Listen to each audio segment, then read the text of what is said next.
டிட்வா புயலினால் பகுதியளவில் சேதமடைந்த வீடுகளுக்கான அரசினால் அங்கீகரிக்கப்பட்ட 5 லட்சம் ரூபாய் இழப்பீட்டுத் தொகையை மிக சிக்கலான சந்தர்ப்பங்களை தவிர ஏனைய அனைத்து பயனாளிகளுக்கும் மே மாத இறுதிக்குள் வழங்கி முடிக்குமாறு ஜனாதிபதி அனுரகுமார் திசாநாயக்க பணிப்புரை விடுத்திருக்கிறார். டிட்வா புயலினால் பகுதியளவிலும் முழுமையாகவும் சேதமடைந்த வீடுகளில் வசித்தவர்களுக்கு இழப்பீடு வழங்குதல் மற்றும் புதிய வீடுகளை கையளிக்கும் பணிகள் தொடர்பாக இன்று முற்பகல் ஜனாதிபதி அலுவலகத்தில் நடைபெற்ற முன்னேற்ற மீளாய்வு கலந்துரையாடலின் போதே ஜனாதிபதி இவ்வாறு தெரிவித்தார்.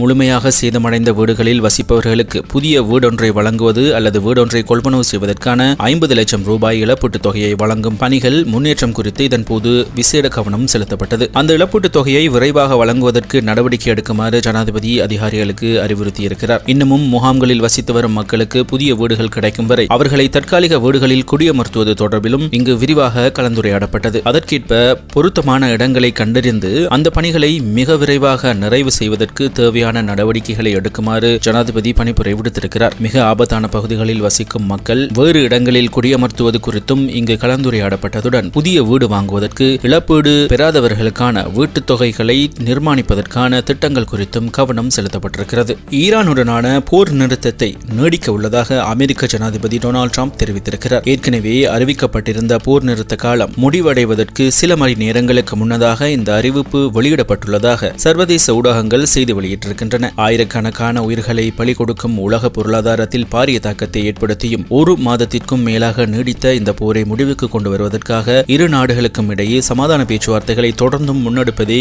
இதன் நோக்கமாகும் என தெரிவித்திருக்கிறார். போர் நிறுத்தம் முடிவடைந்த பின்னர் தாக்குதல்களை நடத்தப் போவதாக முன்னர் அச்சுறுத்தி இருந்த போதிலும் பின்னர் அந்த நிலைப்பாட்டில் இருந்து விலகிய ஜனாதிபதி ட்ரம்ப் சமாதான பேச்சுவார்த்தைகளில் மத்தியஸ்தராக செயற்படும் பாகிஸ்தான் விடுத்த கோரிக்கைக்கு தான் இணங்கியதாக தெரிவித்திருக்கிறார். இதற்கமைய ஈரான் தலைவர்கள் மற்றும் பிரதிநிதிகள் ஒன்றிணைந்து முன்மொழிவை முன்வைக்கும் வரை ஈரான் மீது நடத்த திட்டமிடப்பட்டிருந்த தாக்குதல்களை நிறுத்துவதற்கு தீர்மானித்துள்ளதாக அமெரிக்க ஜனாதிபதி டொனால்ட் ட்ரம்ப் மேலும் குறிப்பிட்டிருக்கிறார்.